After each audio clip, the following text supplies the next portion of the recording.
Congratulations, it's time for you to take your test, which means it's also time for you to break a board with your required kick. I'm going to show you how to select your board and how to have somebody hold it for you so that you can break it the first time when you have proper technique and a loud, powerful key up. 3 things I want you to know about this board before you try to break it. Number 1, it's made out of wood, and wood will bend before it breaks, which leads me to number 2, which is that you have these lines going across the board, and you'll see a little bit of knots. You probably have one of these new recycled boards that they use. They take pieces of furniture, leftover scraps, and they actually cut them and glue them together to make a board so that we're not just breaking down brand new trees. Anyway, so you have to understand your board is going to bend before it breaks. The third thing that you have to know is how to hold it. If you look at this, the grains are going here, the way I'm holding it, the grains are parallel to the floor. If you turn it so that they're growing up out of the floor, perpendicular, and you hold it at the top and the bottom, it's not gonna break. You can't go through this way. It's gonna splinter maybe if you have enough force, but most likely, most people are not gonna be able to break this at all.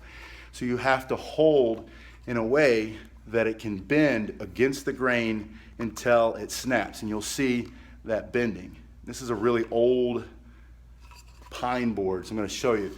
With speed, I hit the camera, speed, focus, and lots of power, it'll break. But you can see here where the wood has kind of pulled apart. So that's what you have to know. The next thing you need to know is how to hold it.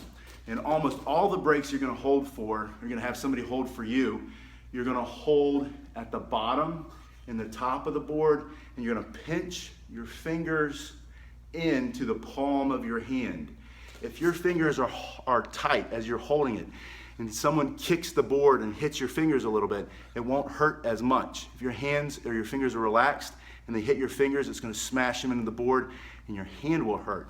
Not everybody's gonna break the board perfectly in the middle, so they're probably gonna hit your hand from time to time. So you're gonna hold, pinch the board in, and your thumb gets out of the way. Make sure your thumb's not up here in the back. That's not good for your thumb. You're gonna pull your thumb under on the top and the bottom, and you're gonna push away from you and lock the elbows. If you can, go into a long stance, so your back leg is locked, your feet are planted in the floor, and push far away. And if you're afraid the board's gonna hit your face, just turn your head. Whatever you do, don't flinch. If you flinch, the board will come in as the kick or the strike comes in, and your flinching, bent elbows are gonna absorb most of the impact, and the board won't break. So again, pinch it in, make sure the lines on the board are parallel to the floor. With a real little kid, you can hold it like this to give them more surface to break. But for more advanced students, you're going top and bottom, push away from you, and you want to hold it depending on the board or the breaking kick. If it's a jumping kick, you'll hold a little higher. If it's a power kick, like a side kick or a regular back kick or a front kick, hold it right in front of the kicker's belly. So you want to hold it where they might be kicking for self-defense or in a fight.